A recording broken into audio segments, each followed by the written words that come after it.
நெல்லை மாவட்டம் வடக்கன்குளத்தில் ஓட்டுநர் அலட்சியமாக இயக்கியதால் கார் வலதுபுறம் ஏறி சென்று எதிர்த்திசையில் வந்து கொண்டிருந்த பைக் மீது மோதிய விபத்தில் 2 இளைஞர்கள் தூக்கி வீசப்பட்டு கீழே விழுந்த சிசிடிவி காட்சி வெளியாகியுள்ளது.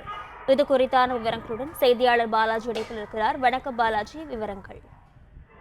வணக்கம். நெல்லை மாவட்டம் வடக்கன்குளம் காவல் கிணறு சாலையில் இருசக்கர வாகனத்தில் சுமார் 30 வயது மதிக்கத்தக்க இளைஞர் இருவர் சாலையில் வந்தபோது எதிரே வேகமாக வந்த கார் ஒன்று இருசக்கர வாகனத்தின் மீது மோதியது. இதில் தூக்கி வீசப்பட்ட இருசக்கர வாகனத்தில் சாலையின் அருகில் இருவரும் விழுந்துள்ளனர். இதில் இளைஞர் அதிர்ஷ்டவசமாக உயிர் தப்பினார்.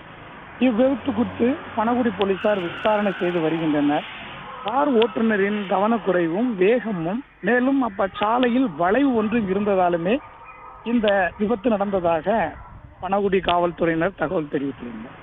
பிளே ஸ்டோர் மற்றும் ஆப் ஸ்டோரில் இருந்து பாலிமர் செயலியை QR கோடு மூலம் பதிவிறக்கம் செய்யுங்கள். செய்திகளை உடனுக்குடன் பெறுங்கள்.